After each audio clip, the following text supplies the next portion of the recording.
L'émission de la Maison du développement durable sur les ondes de CIBL 101.5. Nous sommes de retour pour cette première émission de 2025. Et pourquoi pas s'accrocher à l'actualité et parler des informations et communications environnementales. C'est difficile en ce moment sur les médias sociaux, sur tout ce qui circule avec Meta qui veut enlever toute la vérification. Il y a beaucoup d'inquiétudes autour de ça. Alors, on va pouvoir en discuter bien en profondeur aujourd'hui.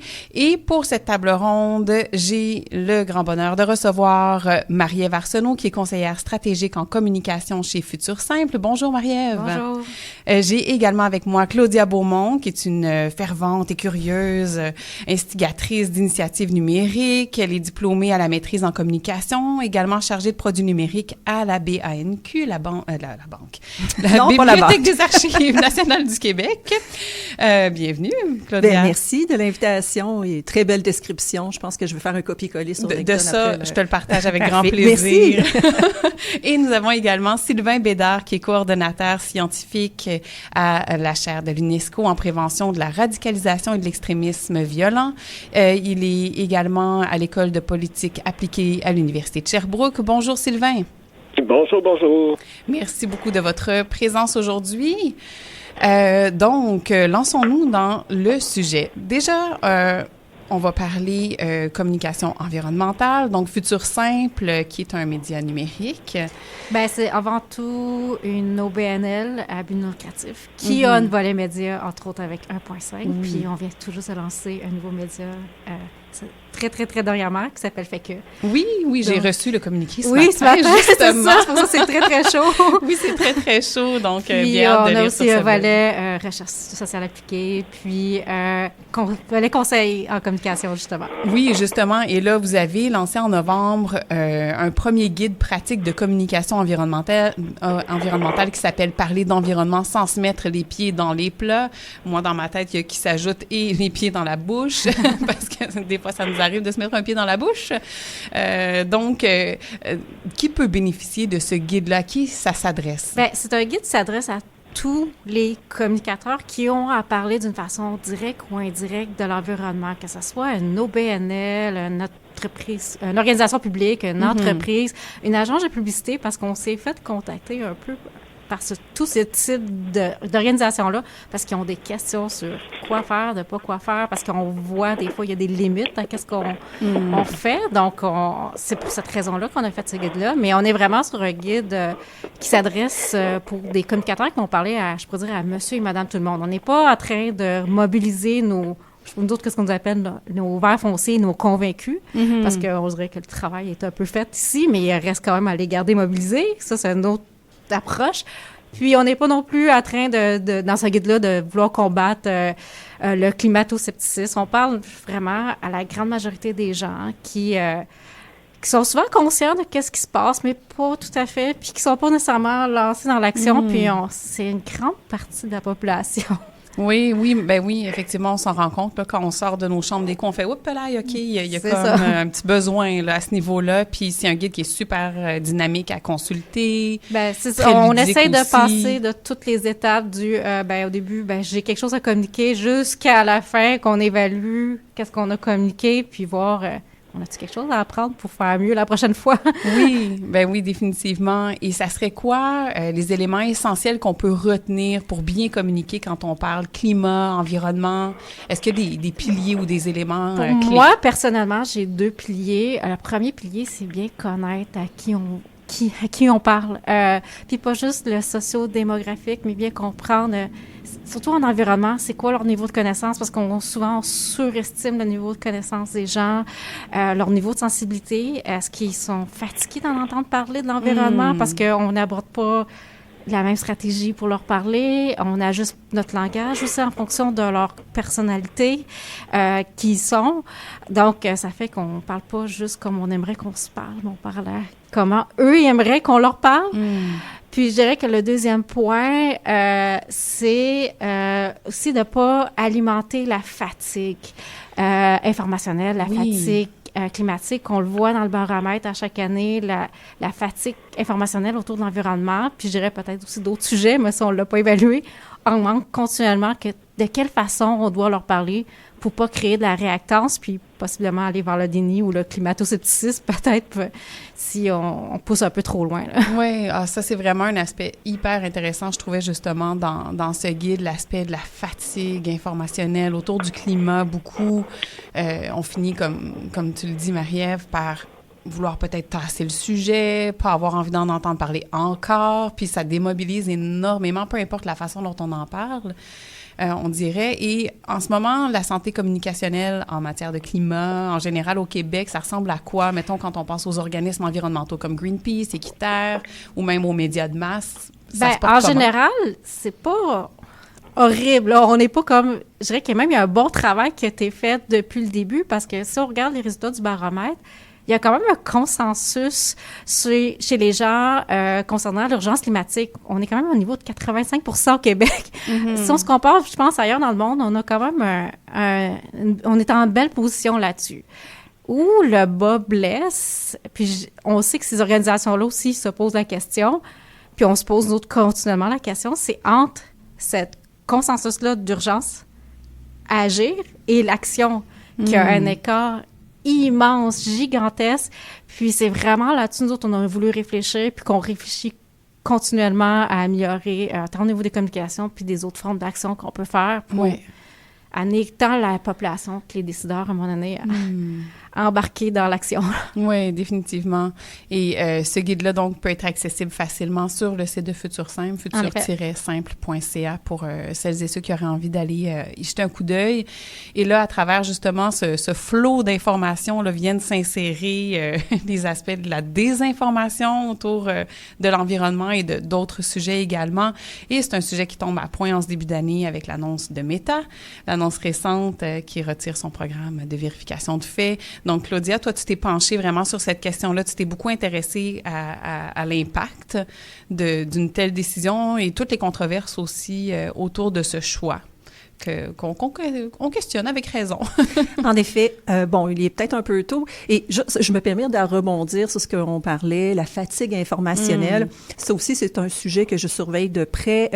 Fatigue informationnelle, fatigue des écrans aussi, par rapport à l'information. Il y a une étude qui est sortie l'année dernière de Léger, disant qu'environ, de mémoire, 23% des Canadiens se disent stressés de s'informer en ligne et donc ont le sentiment d'être fatigués, et même anxieux par rapport à l'information qu'ils vont consommer en ligne.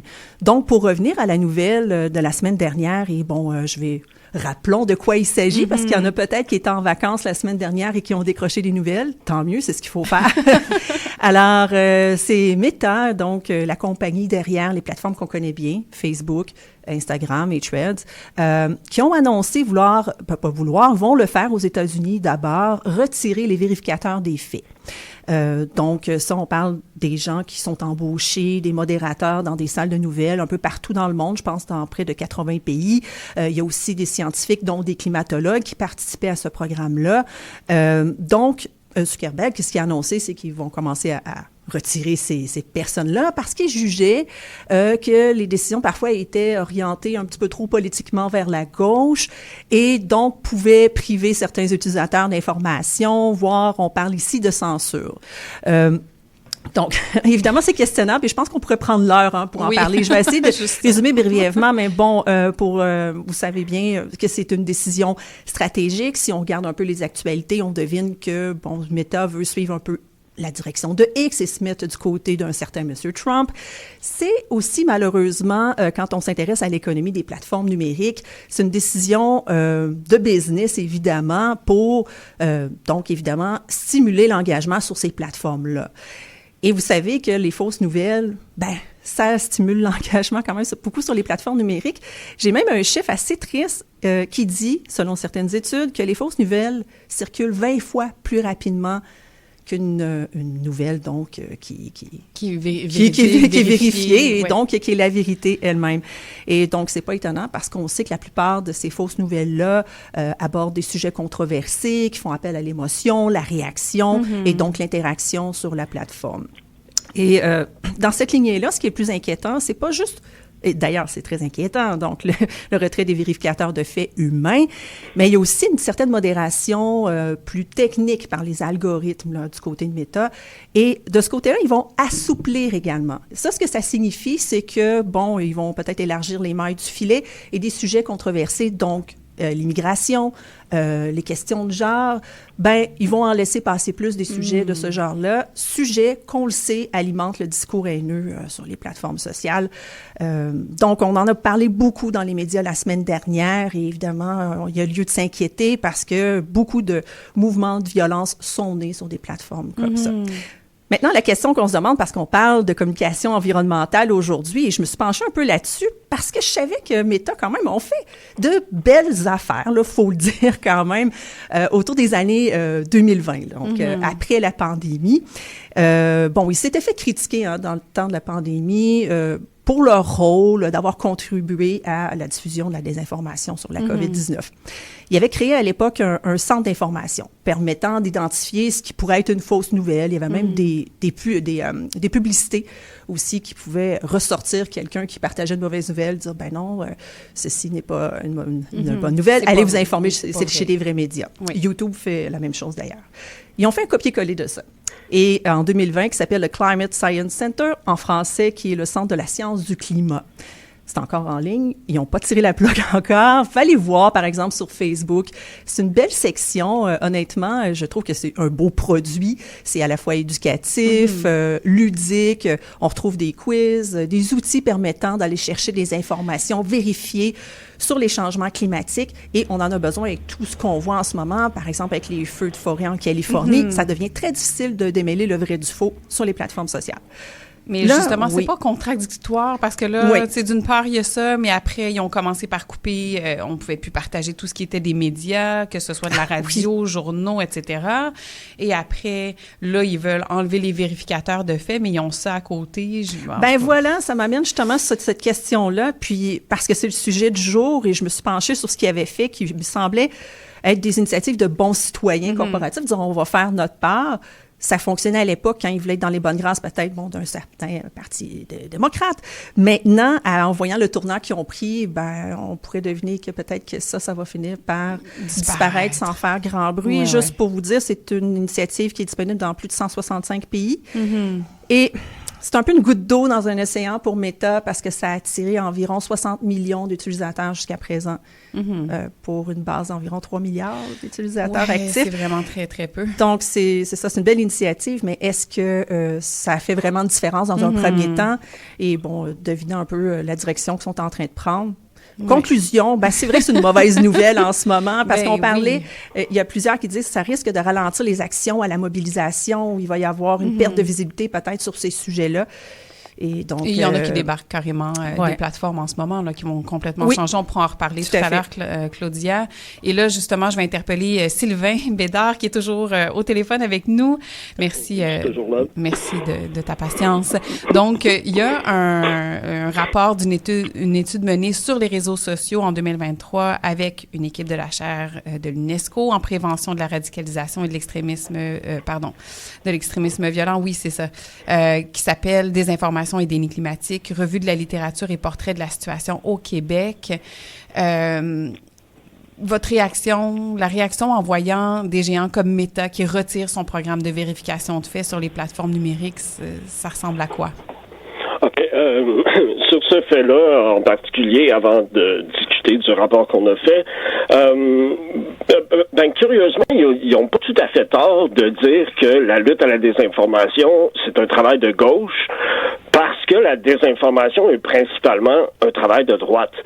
Donc, à ce niveau-là, il y a une asymétrie sur laquelle ils n'ont pas complètement tort, c'est-à-dire qu'au-delà de dire des choses vraies ou des choses fausses, la désinformation qui circule est en appui à une certaine idéologie politique, une résurgence du conservatisme ou d'une approche libertarienne qui est très résistante au rôle de l'État dans la société. On l'a vu dans la pandémie où on voulait qu'il n'y ait pas le moins possible de mesures sanitaires avec tous les arguments comme quoi la pandémie n'était pas tellement dangereuse, ben là, on voit les mêmes gens autour spécifiquement de la désinformation climatique dire, c'est pas si grave le climat, mais ce qu'ils craignent, c'est d'être victimes d'un ensemble de mesures du gouvernement auxquelles ils font pas du tout confiance.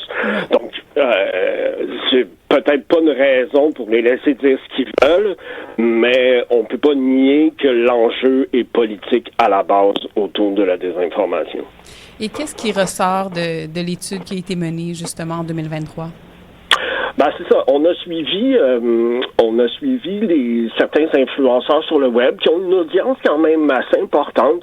On peut les appeler des influenceurs politiques. Ce qu'ils font à longueur de semaine, c'est commenter l'actualité, avoir un point de vue particulier sur les choses.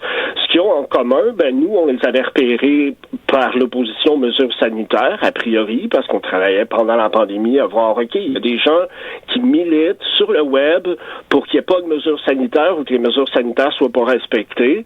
Dans les faits, pour le présenter plus positivement, puis c'est comme ça qu'eux-mêmes se définiraient, ils militaient pour préserver les libertés de la population. Mais bref, on les a suivis après ça, puis ils appliquent cette recette-là maintenant à la question climatique qui les inquiète pas mal. Donc, eux sont plus inquiets des mesures qui visent à contrer les changements climatiques que les changements climatiques, comme à l'époque, ils étaient plus inquiets des mesures sanitaires que de la pandémie.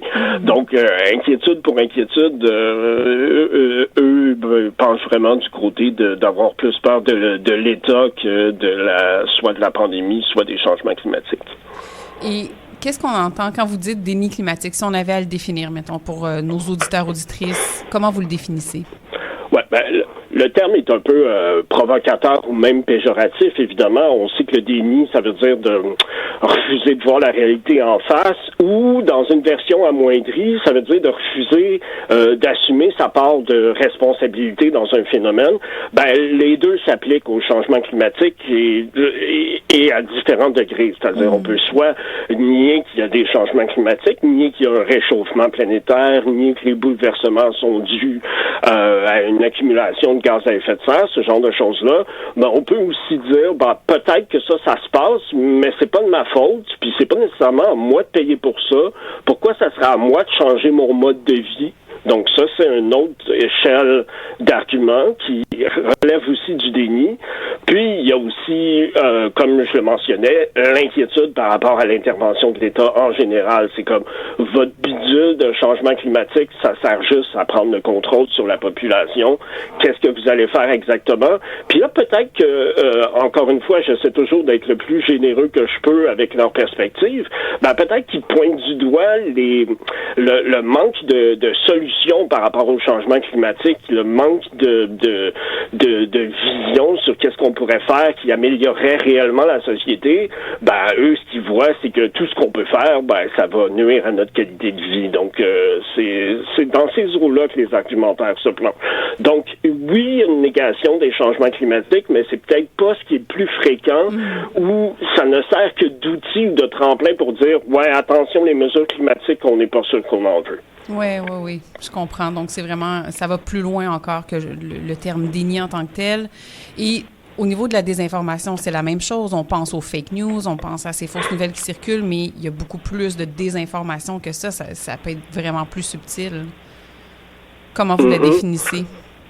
De définir la désinformation. Oui. C'est drôle parce que c'est un peu paradoxal parce que c'est l'objet de mes recherches, la désinformation, mais en même temps, je suis toujours un peu prudent ou même je garde un peu de recul par rapport à ce terme-là. Ce qui semble dire, c'est qu'on pourrait être informé, mais c'est toujours difficile d'être justement informé. On parlait de fatigue informationnelle, justement, on peut pas assimiler toute l'information qui circule. Par contre, être désinformé, ce que ça l'indique, c'est qu'on est comme induit en erreur par quelqu'un.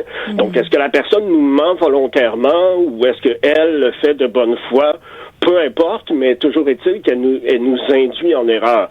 Mais comme je le disais tantôt, le motif profond pour lequel cette chose-là se produit, c'est un motif politique. C'est-à-dire, c'est un discours, finalement, la désinformation, c'est un discours politique radical qui prend une liberté assez grande par rapport aux faits.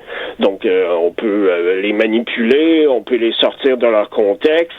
La radicalité politique, surtout le néoconservatisme de droite dont je parlais tantôt, se donne malheureusement une grande liberté par rapport à la notion de vérité. Et ils se donnent cette liberté-là parce qu'ils font plus ou moins confiance, puis c'est quand même un élément important, à la science, aux chercheurs, au système académique ou même aux journalistes. Donc, au-delà de dire « ouais, mais vous n'êtes pas au courant des faits », ben, dans les faits, ils savent bien ce que disent les scientifiques et les journalistes, c'est juste qu'ils leur font pas tout à fait confiance. Donc, ça rajoute une profondeur à la notion de désinformation, où c'est pas juste qu'on n'a pas eu accès à l'information, c'est qu'on a du mal à accorder du crédit à la source de cette information-là. Puis c'est dans ce sens-là où c'est une radicalité politique, parce que les sources officielles d'information sur lesquelles à peu près tout le monde s'entendrait, bon, le journaliste le dit, ça doit être vrai, la science le dit, ça doit être vrai, ben, il se trouve certaines zones de radicalité politique où ça, c'est pas du tout un argument qui porte. On peut craindre que les journalistes sont à la solde du gouvernement, que les scientifiques se trompent continuellement. Bref, toutes sortes de raisons peuvent mener à cette méfiance-là, mais elle est réelle. Oui, ben oui, on peut tous être méfiants par rapport à ça, puis effectivement, ça devient de plus en plus difficile, même avec des médias ou des sources, comme vous le dites, qu'on jugerait fiable normalement. Là, ben, s'il dit, ça doit être vrai, donc je peux en parler, je peux répéter cette information-là à d'autres personnes, je peux prendre pour acquis que c'est vrai, je peux m'y accrocher. En ce moment, on peut penser aux feux de forêt à Los Angeles, autour desquels il y a des rumeurs qui circulent, des fausses informations quant à l'origine et les causes de ces feux-là. Il y a Radio-Canada Environnement hier qui a publié un topo pour rétablir les faits autour de ça, les faits actuels. Si on se penche du côté du Québec, côté désinformation, déni climatique, ça ressemble à quoi? Est-ce que c'est fulgurant? Est-ce que c'est à petite dose? Nous, on se situe où, mettons, au Québec par rapport à tout ça? Oui, il y a beaucoup de données disponibles qui mesurent différentes dimensions. Je dirais qu'en résumé, on n'est ni mieux ni pire qu'ailleurs. On a quand même un assez fort souci pour l'environnement en général au niveau de nos valeurs. Ça, c'est assez clair. Maintenant, sur des sujets précis comme les changements climatiques et surtout l'aspect plus problématique que je nommais tantôt de qu'est-ce qu'on fait avec ça maintenant, là, tout le monde hésite d'un côté comme de l'autre de nos frontières. Donc, on n'a pas l'exclusivité de l'hésitation sur cette question-là. Non, évidemment. Et là, je me tourne vers Marie-Ève Arsenault ici en studio. Les meilleurs éléments de communication pour susciter des changements d'attitude, de comportement, parce que là, tu sais, on était vraiment dans des informations, déni climatique, on est dans le côté vraiment... Bien, déjà en partant, quand on parle de changement de comportement, la communication est un outil parmi plusieurs autres. On peut penser qu'il y a aussi les incitatifs, les règlements, l'accès, les infrastructures pour certains comportements qui sont essentiels. Donc, on pourrait avoir les meilleures communications au monde si on n'a pas ces autres éléments-là autour avec nous. Ça ne fonctionne pas, mais autant qu'on peut avoir une infrastructure, puis si personne ne sait que ça existe. On ne l'utilisera pas. On ne l'utilise pas. Tu sais, la mobilité est un super bel exemple. Par exemple, si l'accès à du transport en commun, c'est de marcher 3 km pour un autobus qui passe aux 2 heures, il y a un enjeu ici. J'ai beau faire de la promotion du transport en commun, je vais prêcher dans le désert. Mais il y a aussi des fois l'enjeu d'accessibilité, dans le sens que les gens ont l'impression qu'ils n'ont pas accès, qu'il n'y a pas de transport en commun, que moi, la communication, je peux te persuader ou éduquer. Parce que la communication va servir véritablement soit à te persuader ou à t'éduquer. Puis, comment on utilise la communication dans le changement de comportement? Bien, ça va dépendre où on est rendu dans le spectre du changement de comportement. Est-ce que je suis juste au début que je ne connais pas la problématique, qu'est-ce qu'on appelle, nous autres, la pré-contemplation? Bien, on appelle. Ce que là, les scientifiques appellent la pré-contemplation. Bien là, je suis plus en train de t'as suscité un intérêt, t'as présenté la problématique, montré que, regarde, il y a une norme sociale autour de ce comportement-là, peut-être tu devrais y penser. Mais si je suis rendue à l'étape plus préparation à l'action pour changer un comportement, mais là, je vais être plus dans... je vais donner des trucs, des astuces, je vais te faire des tutoriels, je vais t'outiller à passer. Donc, d'où l'importance encore de mon premier point de bien connaître à qui on parle, parce que on parle pas de la même façon, même dans ce spectre-là. Là. Oui, définitivement. Puis il y a ce facteur humain là, que tu ramènes en disant c'est important de savoir à qui l'on parle, qui ressort beaucoup là, dans le guide pratique. Et vous êtes allé même dans des aspects plus psychologiques de la chose, à quels besoins on répond, pourquoi ça suscite ces réactions-là. On revient peut-être faire un lien avec ce que M. Bédard disait auparavant.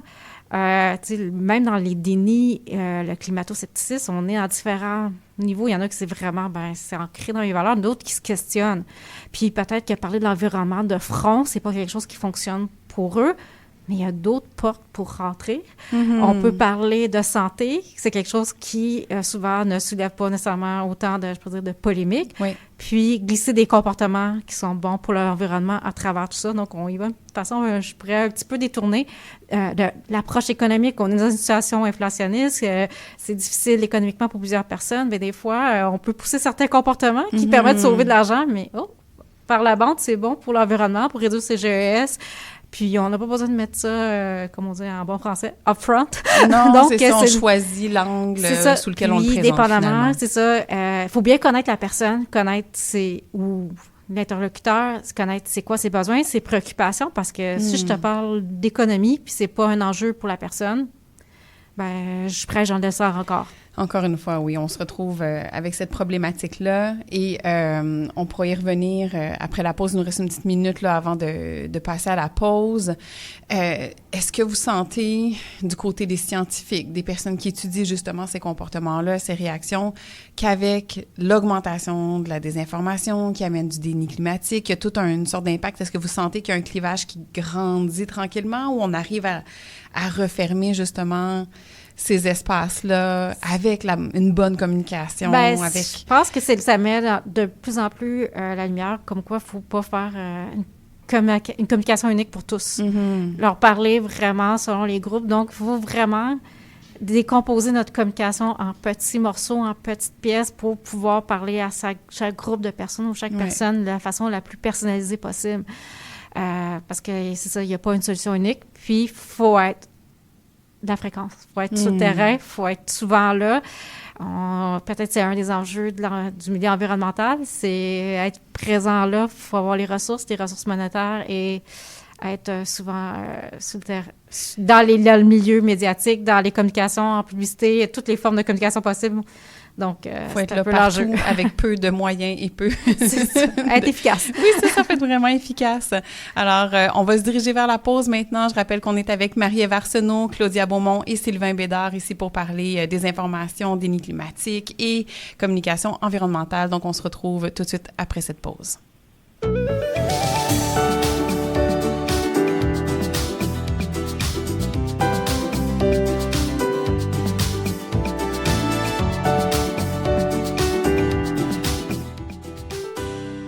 Nous voici de retour à l'effet durable sur les ondes de CIBL 101.5. Je suis en présence de Marie-Ève Arsenault, Claudia Beaumont et Sylvain Bédard. Donc, des informations, déni climatique et communication environnementale. Là, on parlait des changements de comportement juste avant la pause avec Marie-Ève. Maintenant, je me tournerai vers Claudia. Toi, tu as étudié les statistiques des utilisateurs, utilisatrices des médias sociaux quant à leur vision de l'information qui est véhiculée sur ces plateformes-là. Et tu as aussi regardé des plateformes plus récentes, leur fonctionnement, comme Blue Sky, vers qui certaines personnes se tournent depuis tout ce qui s'est passé avec Elon Musk, X, etc. Est-ce que tu vois le contexte actuel comme une opportunité de trouver des solutions à plus grande échelle? Parce que des fois, on va être comme écrasé un peu par les faits puis dire « Oh mon Dieu, mais qu'est-ce qu'on va faire avec tout ça? C'est épouvantable, on n'a pas de contrôle, il n'y a personne pour réglementer. » Est-ce que toi, tu le vois au contraire? Tu sembles d'un optimisme assez un percutant. optimisme patient. Patient, Parce d'accord, que j'aime ça. je crois qu'il y a des opportunités, oui, surtout quand ça va si vite et les décisions sont si radicales du côté des grands joueurs du numérique, là. Donc, on parle depuis tout à l'heure de Meta, le virage, disons, pro-Trump, là, je l'appellerais ça comme ça, qui est assez un tournant assez majeur là, dans la direction que va prendre ces grandes plateformes-là. Je crois que ça va avoir un effet quand même positif, un peu comme ça a été le cas pour X, à encourager un nombre grandissant d'usagers à peut-être pas nécessairement changer des habitudes de manière aussi radicale, parce que dans toutes ces questions-là, les habitudes, ça prend du temps à changer, mais à tout le moins peut-être déjà commencer à repenser leur rapport aux plateformes, leurs usages. Et par ailleurs aussi, pour ce qui est des initiatives de nouvelles plateformes numériques, des alternatives, ben peut-être que ça va donner justement un petit tremplin, un petit boost pour ça. Puis ça, j'y crois fortement, sauf que ça va prendre du temps. Comme justement, je le disais, les changements d'habitude, comme par exemple Facebook, on est infiniment lié à ces plateformes-là, quasi dépendants. Il y a des générations qui ont grandi avec ça. Donc, les alternatives sont pas nécessairement là, mais j'ai décidé de vous en parler de quelques-unes aussi qui, je crois, sont plus respectueuses de la santé de leurs usagers, santé mentale et des besoins réels des usagers. Puis quand je parle de besoins réels, c'est pas juste de se divertir. Ça reste que c'est un besoin dans la plupart des rapports qui ont été publiés l'année dernière. Je pense notamment à celui du Net Tendance de l'Académie de la transformation numérique. Puis je suis allée voir aussi d'autres statistiques dans ce rapport-là. Un qui a attiré mon attention, c'est chez les plus jeunes, les 18-34. Donc, je pense que c'est peut-être pas une surprise pour personne. La plupart vont s'informer sur les médias sociaux. Or, ce que ça dit là-dedans aussi, c'est qu'ils passent beaucoup de temps là-dessus, mais ils font pas confiance nécessairement à l'information qu'ils retrouvent, par exemple, sur TikTok. Tant mieux, ça veut dire qu'il y a un esprit critique à l'œuvre ici. Toutefois, s'ils vont toujours à ces endroits-là pour s'informer, parce que ça devient un réflexe, hein, ça reste assez... c'est un problème. Et une autre statistique intéressante, c'est que 60% de la population interrogée, je parle pas juste des 18-34, toujours dans le rapport Net Tendance 2024, croit que la lutte aux fausses nouvelles passe par une meilleure modération des plateformes. Donc, ils croient, ça va à contre-courant évidemment avec ce qui se passe chez Meta, mais ils croient que, ben oui, il y a un travail à faire sur l'éducation, la pensée critique, mais avant tout aussi un devoir citoyen de ces plateformes-là. Donc, il y a une opportunité évidemment à saisir pour des plateformes comme par exemple Blue Sky et deux autres dont je veux vous parler, qui sont peut-être des bons modèles. Rapidement, Blue Sky, pourquoi? Si vous ne connaissez pas la plateforme, Blue Sky, c'est le Twitter des débuts, donc qui se veut qui veut lutter contre la désinformation et les comportements toxiques. Donc, ils veulent donner plus de contrôle aux utilisateurs avec je ne vais pas entrer dans les détails techniques, là, mais un contrôle décentralisé. Hein. Blue Sky n'appartient pas qu'à une seule plateforme, puis les communautés peuvent décider de leurs propres règles. Il y a une transparence au niveau des algorithmes aussi. L'usager peut choisir quel algorithme il veut voir dans son fil de nouvelles. Donc, ça, c'est bien. C'est un code ouvert aussi en open source. Donc, même si Blue Sky, demain matin, décidait d'appliquer une sorte de... comment je pourrais dire, de changement au niveau de la modération, qui n'ont pas nécessairement comme Facebook, ben ça pourrait pas se faire vraiment parce qu'il y en aurait des experts qui pourraient aller jouer là-dedans puis défaire les outils qu'ils mettraient en place là, pour faire la modération. À cause de comment c'est construit. Ouais. Donc, oui, c'est ça. Donc, il y a un filtrage aussi personnalisé des contenus. Donc, en tant qu'utilisateur, on peut décider aussi facilement de bloquer certains utilisateurs d'un partage de contenu qui nous concerne puis qu'on n'aimerait pas qu'il circule. Et j'en passe. Donc, ça reste que c'est une alternative qui rend tout le monde très joyeux. Les gens qui sont sur X, on l'a vu avant les fêtes, c'est la nouvelle plateforme chouchou, notamment des médias et des politiciens.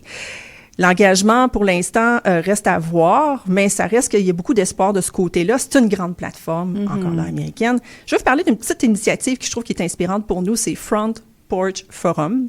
C'est né au Vermont. Ça, j'appelle ça du slow social media. Donc, c'est une toute petite plateforme. Et au Vermont, vous savez, il y a environ 270 000 ménages. L'engagement est phénoménal parce qu'il y a environ 230 000 usagers, cette plateforme-là. Donc, c'est presque 100% de la population. Oui, ben là, quand on parle ménage, c'est sûr, là, ça ne comprend pas tout le monde en maison, mais ça reste que c'est énorme. Oui. Et on se dit, s'il y avait un pendant comme ça au Québec, wow! Donc, mais c'est tout simple, hein. Tu arrives là-dessus, ça a l'air appartenir à une autre époque, c'est en modèle forum, peut-être inspiré de Reddit un peu, mais chaque ville, quartier dispose de son propre forum pour diffuser l'information communautaire, des nouvelles. Les élus municipaux aussi vont aller là.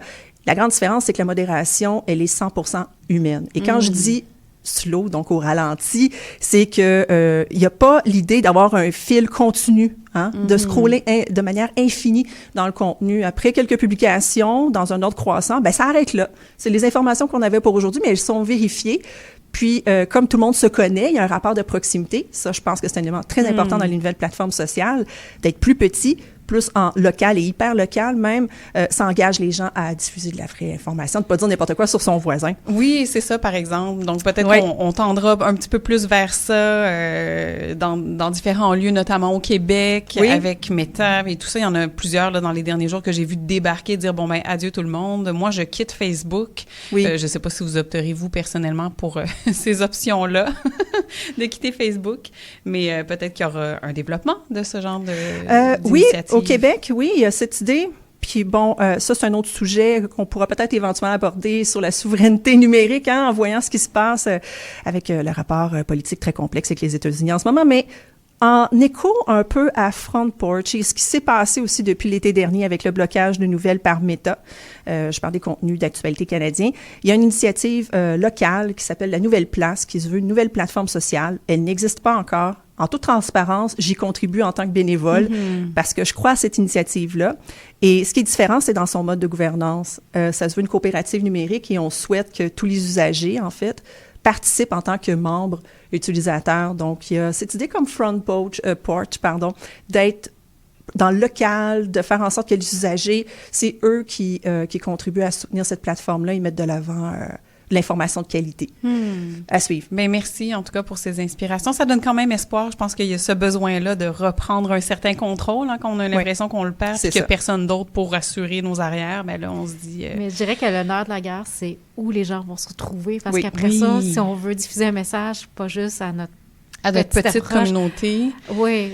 Il y a ça aussi à réfléchir. On est pris à aller quand même mettre le pied dans l'univers de Meta, dans l'univers de TikTok, même si c'est peut-être pas les univers qu'on préfère le plus. Oui, tout à fait. Oui, particulièrement présentement. Et j'aimerais retourner vers Sylvain Bédard.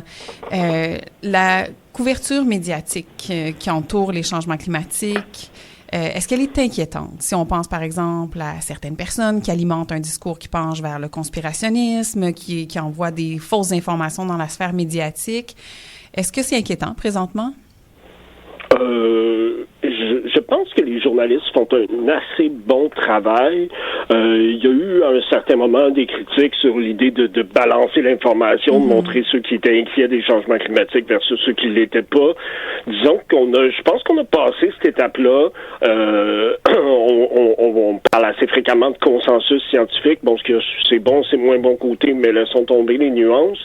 Je pense qu'on relate assez bien ça. On commence à être capable aussi de faire preuve de jugement quand vient le temps de parler ou de ne pas parler de mouvements d'opposition, de mouvements conspirationnistes. Éviter d'attirer, évidemment, inutilement l'attention sur un truc qui serait marginal, alors que quand il prend de l'ampleur, ben là, il y a peut-être lieu de signaler à la population ces espèces de mouvements d'idées-là, puis la part de fausses idées sur lesquelles ils circulent. Ben, au-delà de ça, je voudrais revenir aussi sur le lien entre les médias traditionnels puis les médias sociaux. Donc, l'idée des médias sociaux, c'était a priori de servir de plateforme d'échange. Bon, évidemment qu'on peut dénoncer toutes les dérives, puis plein de monde le font allègrement, mais j'ai quand même une inquiétude, malgré l'aspect positif des nouvelles initiatives qui sont mentionnées.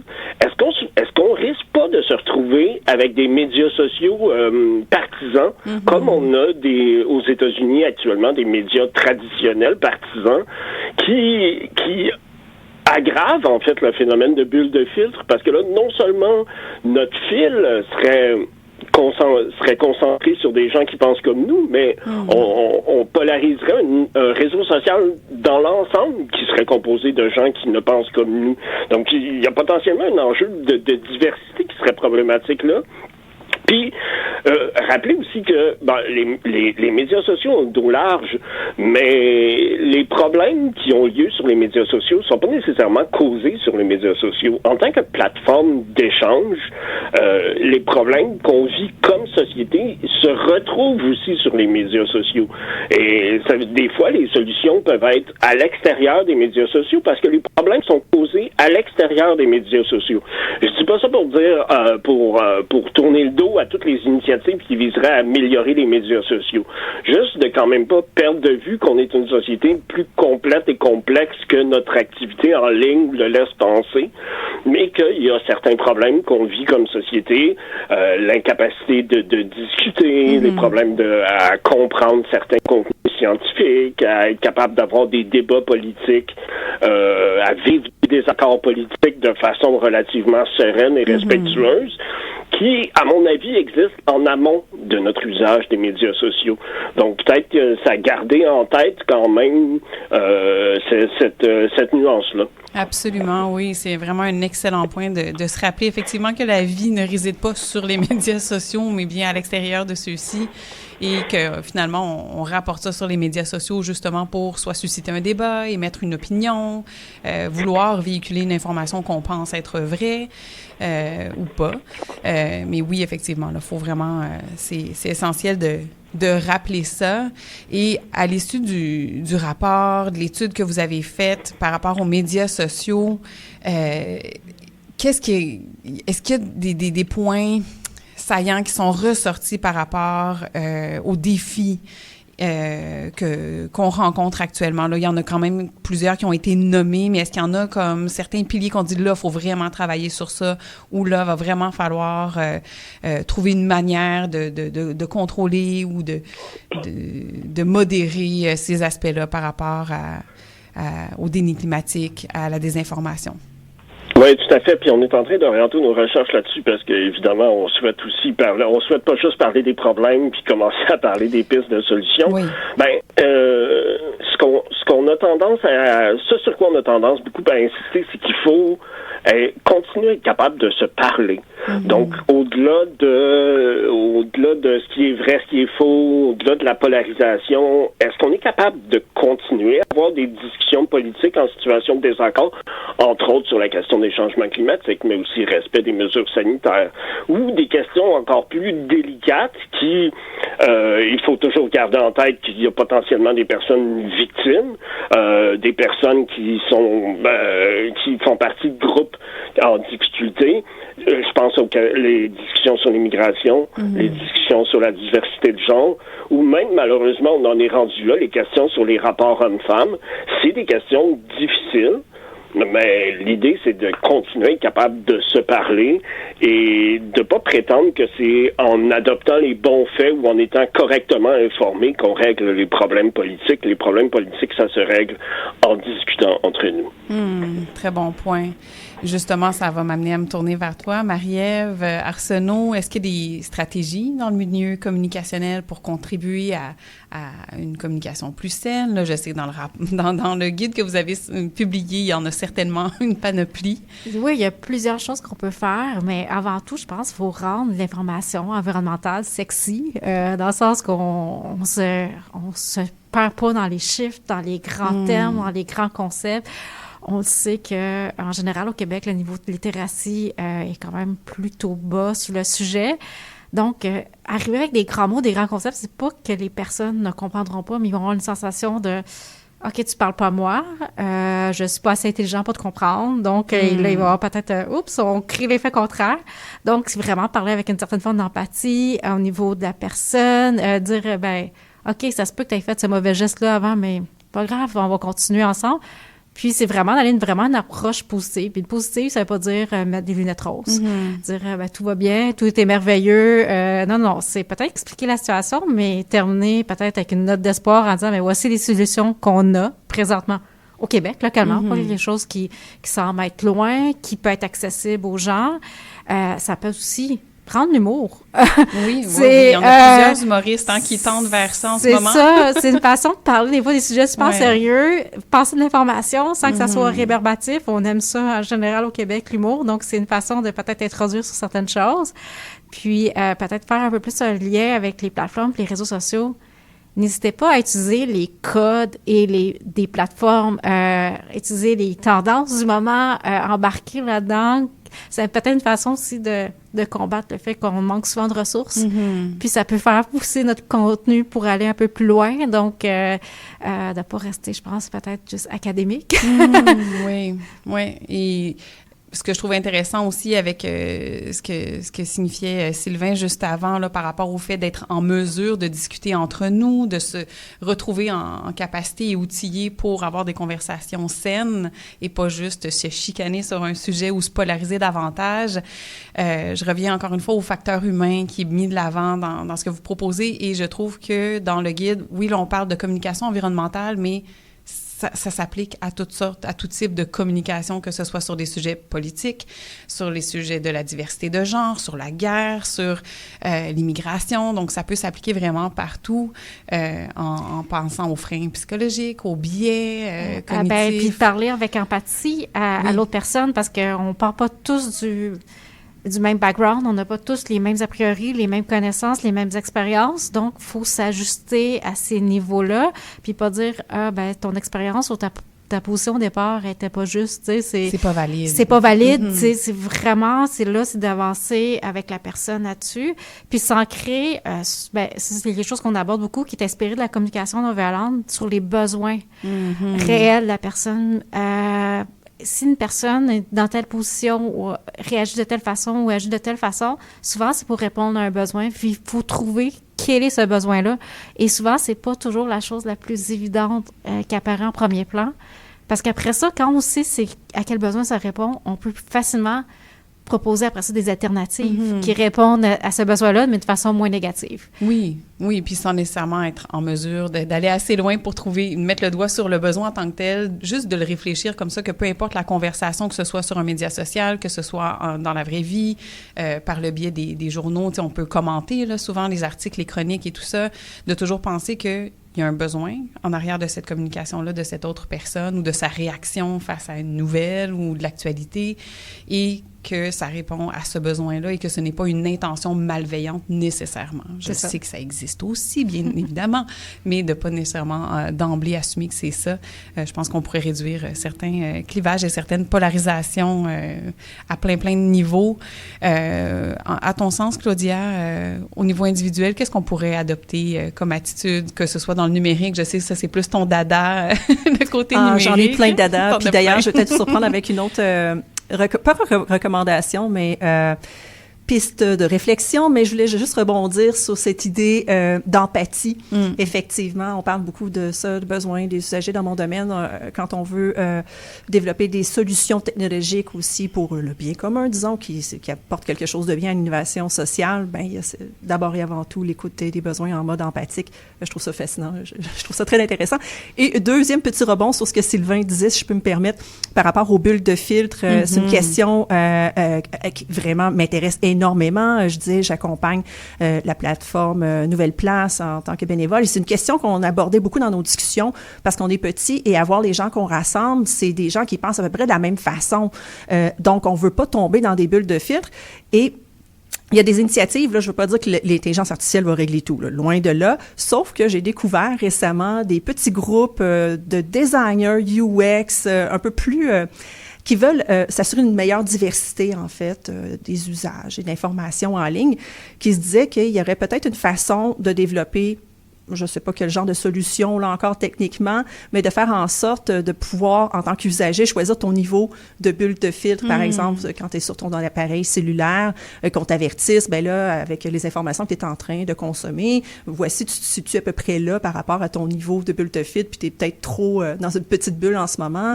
Veux-tu qu'on te présente d'autres informations? Ça pourrait être une genre d'option qui serait une solution développée pour des plateformes d'information, Radio-Canada ou quelque chose comme ça. Ou au moins que ça donne l'information à ces personnes-là. De l'avertir. De l'avertir. Voici où tu te situes. Oui, la bulle de filtre est un peu notre chambre d'écho gérée par les médias sociaux avec les algorithmes et tout ça. Parce qu'il y en a qui disent, mais non, mais tout le monde est d'accord avec moi. Regarde, j'en ai plein sur mon fil. Mais si t'en es pas conscient, ben c'est ça. Fait qu'il y a l'idée de prise de conscience. Alors, bon, encore une fois, je veux pas tomber dans le solutionnisme technologique. Mais je trouve ça inspirant, puis je vais continuer de creuser ça, je vous en reparlerai peut-être. Mais par rapport à des solutions, oui, une autre qui est pas, on n'en a pas parlé vraiment, mais c'est le rôle des bibliothèques.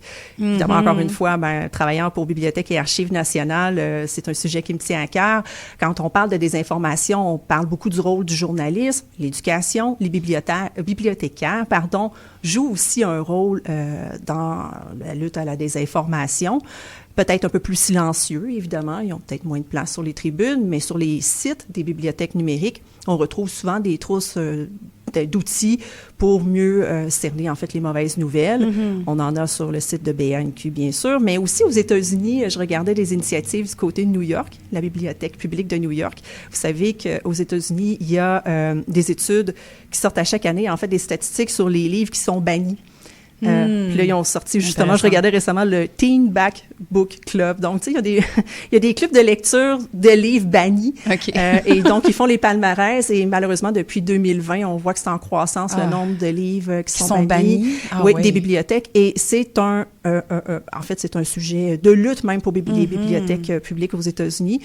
Ça semble pas être le cas encore vraiment ici, mais tout ce qui se passe au Sud, on voit que ça peut avoir des répercussions sérieuses ici. Oui, puis ça a quand même un certain lien, là, tant au niveau du contrôle, de ce que ça veut dire quand on bannit une certaine part de l'information. Je veux dire, il y a déjà tellement d'informations occultées, tu sais, qu'on découvre au fur et à mesure de notre histoire. Là, si en plus, on se retrouve avec des livres auxquels on n'a plus accès, c'est une grosse partie de l'information qui nous manque, un complément en tout cas. Donc, je trouve que ça vogue quand même. Là, on est dans la sphère plus numérique de la désinformation, mais ça entre là-dedans aussi, l'accès à l'information, puis que ce soit équitable, que ce soit universel, que ce soit pour tout le monde et par tout le monde. Là, si on allait vers tranquillement une conclusion là, à ça, là, on a comme brassé les cartes beaucoup, ça part dans toutes sortes de directions aussi en tant qu'utilisateur, qu'on soit dans le milieu environnemental ou pas, que ce soit à titre individuel ou pour une entreprise. Là, on se retrouve avec une panoplie d'événements, on s'inquiète de qu'est-ce qui va advenir de ça, est-ce qu'on reste sur les plateformes, on reste pas, qui va filtrer cette information-là, est-ce qu'il va y avoir une législation éventuellement autour de ça, parce qu'on peut pas juste décider, c'est pas grave, tout le monde peut dire n'importe quoi, un petit peu comme dans le journalisme et pour les scientifiques, il y a des codes à respecter, on peut pas mentir, on peut pas véhiculer des fausses informations. Qu'est-ce qu'on pourrait avoir comme conclusion? Je commencerai peut-être avec Sylvain, là, je lance la balle en premier dans votre camp. Grande question, je me lance. Je dirais que malgré tout ce qu'on observe comme discours mensonger, démagogique, dégradant, tout ça, je continue à avoir confiance à des valeurs fondamentales comme la liberté de croyance, la liberté d'expression. Donc, j'ai pas tendance à penser en termes de contrôle de l'information, sauf peut-être par la capacité du citoyen lui-même de contrôler l'information qu'il reçoit. Puis dans ce sens-là, les médias sociaux sont quand même un outil qui est chouette. C'est-à-dire qu'au-delà, tu peux décider de t'abonner aux médias traditionnels, quoique en ce sens-là, ce qui est arrivé avec la récente loi du fédéral est une catastrophe totale. Mais tu pourrais, en principe, vouloir suivre des médias traditionnels. Tu peux suivre des trucs qui t'intéressent. Tu peux suivre des trucs d'idées adverses aux tiennes si tu as le goût de t'ouvrir à d'autres perspectives. Tu peux t'inscrire à des trucs grand public pour aller te connecter. Donc, ce contrôle-là, il peut être mis au service d'une certaine diversité de l'information. Puis, donc, pour moi, ce choix-là demeure fondamental. Puis il m'amène à la conclusion que je fais souvent, c'est que avant d'espérer rétablir les faits, il faut d'abord rétablir la confiance. Puis donc, ça sert à rien d'avoir des journalistes ou des scientifiques qui montent au front quotidiennement pour s'adresser à une certaine frange de la population qui est très, très résistante. Ça sert à quelque chose pour une espèce d'entre-deux ou les gens qui sont hésitants, mais il va falloir penser à autre chose parce que une certaine partie de la population, la confiance est rompue avec les journalistes et les scientifiques, puis il faut vraiment rétablir cette confiance-là avant de penser à rétablir les faits. Oui, j'aime beaucoup ça, rétablir la confiance avant de rétablir les faits. Merci Sylvain.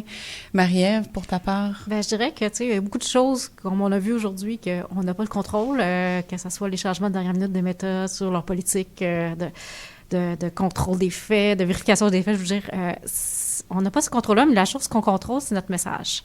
Donc, on a les outils, on a des façons de parler, de communiquer qui nous permet de peut-être pas que l'autre qui est à l'opposé nous ferme carrément la porte devant nous.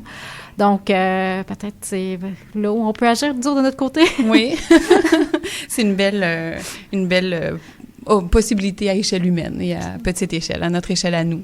Claudia, pour ta part? Je vais dans le même sens. Je pense que c'est de prendre conscience de ses habitudes. J'en parlais tout à l'heure par rapport aux plateformes sociales. Certains ont grandi avec ça, ça fait partie de nos vies. Et c'est assez particulier, le rapport qu'on a avec, par exemple, des Facebook. Donc, je pense que c'est déjà ça. C'est dur de changer les habitudes de consommation d'informations, de consommation en général. Ça, c'est assez particulier. On commence à s'y intéresser. Donc voilà, juste une première prise de conscience déjà. Oui, merci beaucoup. Donc, je rappelle, on est en présence de Claudia Beaumont, donc instigatrice d'initiatives numériques, diplômée de maîtrise à la communication et chargée de produits numériques à la BANQ.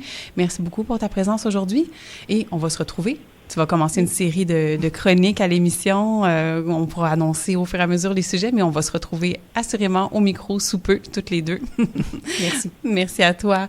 Marie-Ève Arsenault, je le rappelle, qui est conseillère stratégique en communication chez Futur Simple. Merci encore. C'est moi qui vous remercie. Et Sylvain Bédard, qui est coordonnateur scientifique à la chaire de l'UNESCO en prévention de la radicalisation et de l'extrémisme violent. Merci beaucoup, Sylvain Bédard. Merci de l'invitation. Et pour nos auditeurs, auditrices, je vous souhaite une excellente journée. La semaine prochaine, on va parler d'un programme d'études bien particulier avec Audrey Mougenot et Patrick Dubé, donc qui est présentement au HEC. Alors, j'ai bien hâte de vous en parler et on fera notre aliment personnel pour la nouvelle année avec Julie Bloom, qui est conférencière et coach sur plein d'aspects. Là, la liste serait longue et je veux surtout attiser votre curiosité pour la prochaine émission, donc Alignement personnel avec Julie Bloom. Un grand merci à Ayomide Ojo qui est à la mise en onde. Merci à la Maison du développement durable de rendre cette émission possible. Un grand merci à nos invités encore une fois de participer à cette conversation qui est tellement essentielle. Nous sommes en rediffusion le jeudi à 11h. Retrouvez-nous en rafale sur Spotify, Apple Podcast, Balado Québec et on se dit à la semaine prochaine. Excellente journée à vous sur nos ondes.